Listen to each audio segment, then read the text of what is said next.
दोस्तों नमस्कार। मैं राकेश।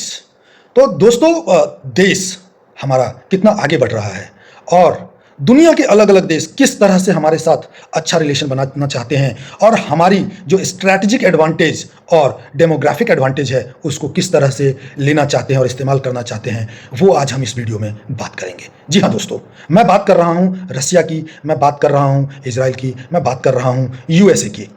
जी हाँ, तो हम लोग इस वीडियो में आगे बढ़ें उससे पहले आपसे रिक्वेस्ट है कि वीडियो को लाइक करके दोस्तों के साथ शेयर कीजिएगा जरूर, अगर आपको पसंद आता है तो, और चैनल को सब्सक्राइब जरूर कर दीजिएगा, क्योंकि आपका एक सब्सक्रिप्शन हमें मोटिवेशन देता है और आपके लिए इसी तरह का जो जानकारी है वो आगे भी लेके आता रहूं, इस चीज के लिए प्रोत्साहित करता है। तो दोस्तों हम बात कर रहे हैं इंडिया रसिया रेलवे प्रपोजल का। खबरों में है कि रसिया ने एक इंडिया के साथ डायरेक्ट ट्रेड रूट को लेकर के रेल लिंक बनाने का प्रपोजल दिया है। जी हाँ, ये ट्रेड के लिए रेल रूट बनेगा, ना कि पैसेंजर ट्रेन। हो सकता है कि आने वाले भविष्य में पैसेंजर ट्रेन की भी बात हो, बुलेट ट्रेन की भी बात हो, लेकिन फिलहाल जो बात है वो बात है एक ऐसा रेलवे लिंक, रेलवे रूट बनाने का जो डायरेक्ट रसिया से इंडिया को कनेक्ट करता हो और जो भी ट्रेड हो रहा है, जो भी माल की ढुलाई आवाजाही हो रही है, वो इंडिया के साथ डायरेक्ट रेल लिंक के थ्रू, रेलवे के थ्रू हो सके। जी हाँ दोस्तों, रेलवे के थ्रू हो सके। आप सही सुन रहे हैं। अब आप सोचेंगे कि यार रसिया के साथ इंडिया का तो डायरेक्ट बॉर्डर मिलता नहीं है, तो फिर ये कैसे संभव है? जी हाँ दोस्तों, संभव है। रसिया ने जो प्रपोजल दिया है वो है रसिया, सेंट्रल एशिया, ईरान और फिर इंडियन ओशियन होते हुए इंडिया को। तो ये एक ऐसा ट्रेड रूट है जिसमें एक स्ट्रैटेजिक एडवांटेज भी होगा। स्ट्रैटेजिक एडवांटेज ये होगा कि आज के डेट में आप मिडिल ईस्ट में जो चल रहा है, जो ईरान और यूएस और इजराइल के बीच में जो चल रहा है, उसकी वजह से जो स्ट्रेट ऑफ हॉर्मुज में हुआ है, वो एक खतरे की घंटी है या एक सायरन है। वो एक सिग्नल है कि आने वाले समय में जिस तरह से कॉन्फ्लिक्ट, इंटर कॉन्टिनेंटल कॉन्फ्लिक्ट और इंटर कंट्री कॉन्फ्लिक्ट बढ़ता जा रहा है, जिसकी वजह से आने वाले समय में जो समुंदर का रास्ता है वो उतना सेफ नहीं रहने वाला है जितना आज दिख रहा है, जो कि इस मिडिल ईस्ट के कॉन्फ्लिक्ट में दिख गया है। तो रूस के जो डिप्टी प्राइम मिनिस्टर हैं मरत खुशमुल्लिन, उन्होंने सुझाव दिया है कि रूस को इंडियन ओशियन और इंडिया तक पहुंच देने वाला वैकल्पिक रेलवे रूट एक्सप्लोर करना चाहिए, जिसका संभावित रूट जो होगा वो है रसिया, सेंट्रल एशिया, तुर्कमेनिस्तान, ईरान और आगे इंडिया। एक अन्य संभावित अलाइनमेंट में अफगानिस्तान और पाकिस्तान का भी जिक्र हुआ है, लेकिन इसमें से कोई फाइनल रूट अभी तय हुई नहीं है। अब इसका असली मकसद क्या है? आप मकसद को समझिए। जो सबसे बड़ा मकसद है ट्रेड और स्ट्रैटेजिक कनेक्टिविटी।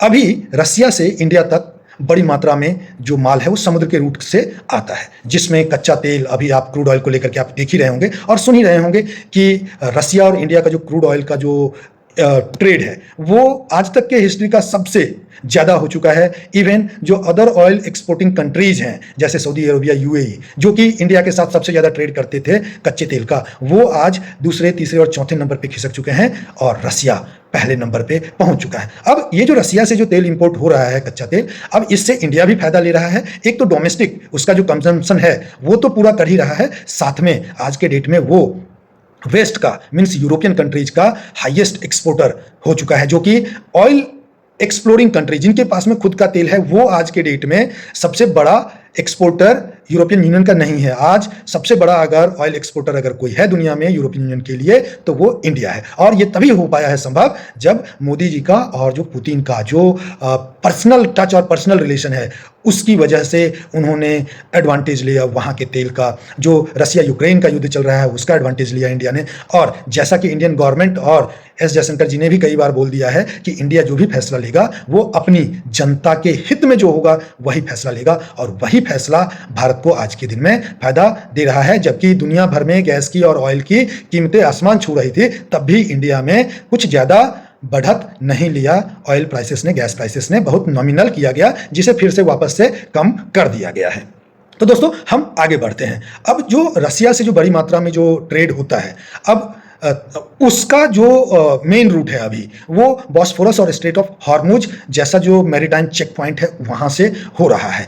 अब इसमें जो नए रूट बनाने की बात चल रही है, उसमें जो रूट होगा वो इंस्टेक international north south transport corridor बहुत महत्वपूर्ण हो जाता है, जिसके ऊपर में दोनों देशों के बीच में बात चल रही है, जो कि पहले से प्रपोजल में है, और वो इंडिया, ईरान, रसिया को मल्टी मॉडल ट्रांसपोर्ट नेटवर्क से जोड़ने की कोशिश है। इसमें रेल रोड और सी रूट्स शामिल होंगे, ये प्रपोजल है। और जिसके ऊपर कुछ हद तक जो आप देखेंगे कि जो ईरान में हमारा जो पोर्ट का काम था, और जो रसिया का जो नॉर्दर्न पार्ट है रसिया का, वहाँ पे हम लोग बहुत सारी इन्वेस्टमेंट और एक्टिविटीज़ कर रहे हैं। तो ये सब चीज़ें अगर आप देखेंगे तो जो आज बात हो रही है, इसके पीछे बहुत पहले से रोड मैप तैयार किया गया है, बहुत पहले से बातें चल रही है। अब ये जो बातें चल रही थी, अब उसको हकीकत में भी बदलना है। तो उस हकीकत में बदलने को लेकर के अब जो महत्वपूर्ण बात हो रही है वो रेल नेटवर्क को लेकर के, रेल ट्रेड रूट बनाने को लेकर के चल रही है। अब अभी जो रसिया से जो इंडिया का जो कंटिन्यूअस डायरेक्ट रेल लाइन नहीं बन रहा है, अब उसमें बहुत सारी चीज़ें हैं, बहुत सारा इसमें सर्वे होगा, फिर बहुत सारी चीज़ों को लेकर के एक दूसरे तीसरे चौथे कंट्री के साथ में नेगोशिएशन होगा, सारे कंट्रीज़ का आपस में क्या टर्म्स एंड कंडीशंस होगा उसको देखा जाएगा, किसको कितना रेवेन्यू शेयर किया जाएगा वो देखा जाएगा, और ये सारी चीज़ें होने में, इसको फाइनलाइज होने में टाइम लगेगा। अभी फिलहाल कोई डायरेक्ट ट्रेड रूट रेलवे वाला नहीं बन रहा है, ट्रेड लिंक नहीं बन रहा है, कंस्ट्रक्शन स्टार्ट नहीं हुई है, न तो इसकी घोषणा की गई है, पैसेंजर ट्रेन भी नहीं होगा, फाइनल रूट भी अभी तैयार नहीं हुआ है। अभी यह एक एक्सप्लोरेटरी या प्रपोजल स्टेज में है, और मेन प्रायोरिटी इसको फ्राइट एंड ट्रेड कनेक्टिविटी का होगा, जिसमें स्ट्रैटेजिक अलायंस और स्ट्रैटेजिक पोजीशन को अचीव करना मेन गोल होगा। जो कि मैंने अभी पीछे बोला था कि जो मैरीटाइम रूट है वो कितना सेफ है, कब कब उसमें क्या क्या प्रॉब्लम आती रहती है, वो आप सबने तो देखा ही है। लेकिन इसके साथ साथ अगर हम उसी दिशा में काम करते रहे, और उसी पे जब हमें पता है कि दिक्कतें कहाँ हैं, अगर वो दिक्कतें समझने के बाद भी अगर हम उससे बचने की कोशिश या उस दिक्कत को खत्म करने की कोशिश नहीं करेंगे, तो फिर आने वाले समय में यही दिक्कत बहुत बड़ा रूप ले सकता है।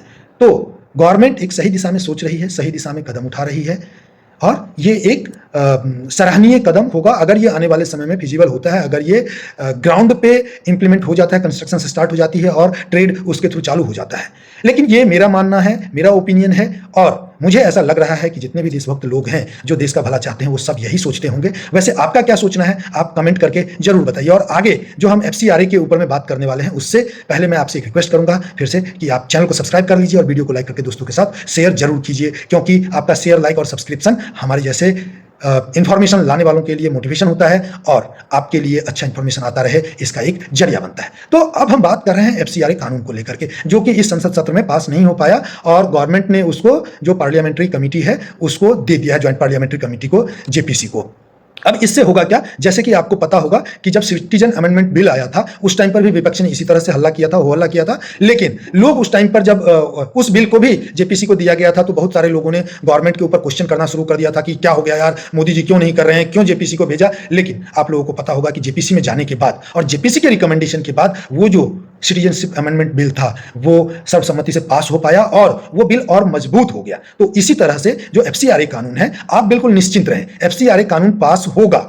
ये मैं मतलब ऐसे नहीं बोल रहा हूं, मुझे पूर्ण विश्वास है, क्योंकि जो हमने पिछले 12 साल में और उससे पहले जो मोदी जी का गुजरात का जो टर्नओवर था, उसको अगर आप एनालाइज करेंगे और उसको अगर आप स्टडी करेंगे, तो आपको पता चलेगा कि मोदी जी का और अमित शाह का काम करने का तरीका क्या है। अब उसी पैटर्न के ऊपर में मोदी जी और अमित शाह ने इस बिल को भी ज्वाइंट पार्लियामेंट्री कमेटी को भेजा है। अब वो जो भी इसमें लूप होल्स और उसमें फ्लॉज होंगे उसको हटाया जाएगा, उसको सही किया जाएगा, और ये बिल और मजबूत होकर के सर्वसम्मति से और अधिक से अधिक मत से पास करवाया जाएगा। जी हाँ दोस्तों, पास जरूर करवाया जाएगा, इसमें नो डाउट। लेकिन अभी क्योंकि आप लोगों ने तो ये चीज जरूर सुना और समझा होगा और पढ़ा होगा कि शेर जब भी शिकार करता है तो कभी कभी ऐसा भी टाइम आता है जब उसे एक कदम पीछे लेना होता है, स्ट्रैटेजिकली अपने पोजीशनिंग को सही करने के लिए और शिकार के ऊपर सही वार करने के लिए। तो वही चीजें अमित शाह और मोदी जी भी कर रहे हैं आज के दिन में, और इसको लेकर के हमें आपको घबराने की जरूरत नहीं है, क्योंकि उनके पास हमारे आपसे ज्यादा पढ़े लिखे और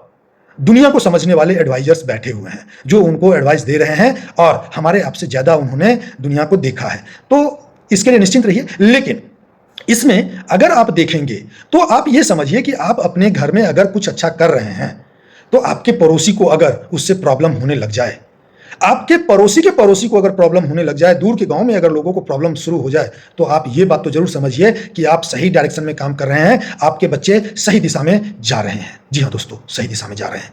अब ना 3 में ना 13 में, यार तू कौन तो मैं खामखा, मतलब अमेरिका को क्या लेना देना है यार।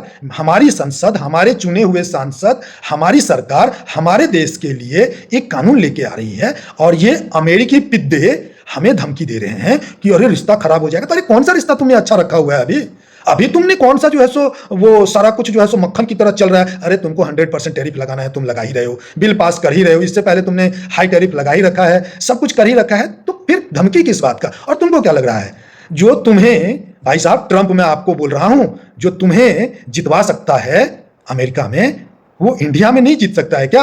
हा? जब तुम्हारी इलेक्शन थी और तुम्हारा हालत खराब था, तब तो मोदी जी ने और इंडियन गवर्नमेंट ने, इंडियन सिटीजन्स ने तुमको वहां पे सपोर्ट किया था, तब जाकर के तुम जीत पाए थे। और तुम जीतने के बाद तुम्हारी औकात तुम भूल गए।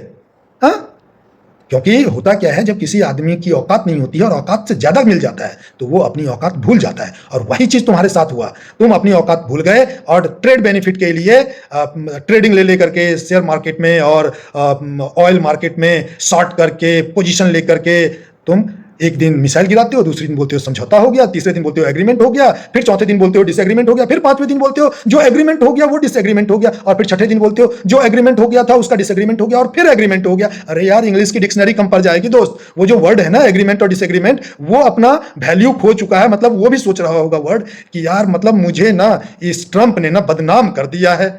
यार पहले कुछ अच्छा होता था तो एग्रीमेंट बोलते थे, कुछ खराब होता था तो डिसएग्रीमेंट बोलते थे, लेकिन अब तो ऐसा हो गया है कि तुम जब ट्रेड लेते हो, लेना होता है, तब तुम बोलते हो एग्रीमेंट हो गया, और जब तुम्हारा पोजीशन बन जाता है तब तुम बोलते हो डिसएग्रीमेंट हो गया, मिसाइल मार देते हो। हाँ, तो यार तुम्हारी बात तो दुनिया को समझ में आ चुकी है, लेकिन हमारे इंडिया में अभी भी कुछ लोग हैं जो तुम्हारी ही डफली बजाते हैं। अरे अमेरिका ने ऐसा बोल दिया, अरे अमेरिका ने ऐसा कर दिया। अरे अमेरिका तुम्हारा पप्पा है का? अरे तुम भारत के बच्चे हो ना, भारत के बारे में सोचो, अमेरिका के बारे में क्यों सोच रहे हो? अमेरिका को सीधा करने के लिए मोदी जी और अमित शाह काफी हैं, और एस जयशंकर, ठीक है, ये लोग देख लेंगे और इनको देख रहे हैं, क्योंकि इनके पीछे ना वो पुंगी बजी हुई है। यार एफसीआरए पास हमारी सरकार कर रही है, हमारी जनता चाहती है कि जो भी कानून बने सही कानून बने, विदेश से कितना चंदा आ रहा है और कौन सा इंस्टीट्यूशंस कितना चंदा लेकर के काम कर रहा है, और क्या कोई इंस्टीट्यूशंस सिर्फ चंदा लेने के लिए रजिस्टर करवाया, क्या वो आगे अपना ट्रेड बैलेंस नहीं दिखा रहा है, क्या वो अपना बैलेंस शीट, अपना प्रॉफिट एंड लॉस अकाउंट नहीं दिखा रहा है, क्या अपना हिसाब किताब गवर्नमेंट को नहीं दे रहा है? इसमें तुम्हें क्यों दर्द हो रही है? और उसको तो दर्द हो ही रही है। हमारे यहाँ पे जो धर्मांतरण गैंग और जो धर्मांतरण के सुरमा थे, उनके भी पिछवाड़े में दर्द हो रही है। तो उस दर्द को हमें आपको कम तो करना पड़ेगा। और ये कम कैसे होगा? पैरासीटामोल देने से या किसी और दवाई के देने से नहीं होगा इनका दर्द कम। इनका दर्द कम होगा ऑपरेशन से, और वो ऑपरेशन क्या है? एफसीआरए बिल का पास होना, जो कि बहुत ही जरूरी है। नहीं तो ये लोग इसी तरीके से, जैसे सीजेपी प्रोटेस्ट अभी हुआ है, इसी तरह से विदेशी चंदे के ऊपर नया नया टूल किट ला करके नया नया एक्सपेरिमेंट करेंगे, और ये बांग्लादेश और नेपाल की तरह यहाँ पे तख्ता पलट करने की कोशिश करेंगे। तो इस चीज से हमें आपको बचना है, और भारत जो नई दिशा में नई ऊंचाइयों को छू रहा है, उसका हमें आपको भागीदार बनना है, उसमें हमें आपको सहयोग देना है। क्योंकि जब तक आम जन का, हमारे आपके जैसे देशभक्त लोगों का सहयोग नहीं होगा, पॉजिटिव थिंकिंग वाले लोगों का सहयोग नहीं होगा, तब तक कुछ भी अच्छा नहीं हो सकता है। तो आप लोगों ने इस ऊंचाई तक देश को पहुंचाया है, आपने विश्व गुरु बनने के और सुपर पावर बनने के मुहाने तक ला दिया है। अब हमारा और आपका कर्तव्य बनता है कि विश्व गुरु और सुपर पावर देश को बनाएं। जो हमारा 15 अगस्त है, स्वतंत्रता दिवस, वो आ चुका है। इसमें आप देश को आगे बढ़ाने में सहयोग कीजिए, और चैनल को सब्सक्राइब करके वीडियो को लाइक कीजिए, और दोस्तों के साथ शेयर करना बिल्कुल भी मत भूलिए। धन्यवाद।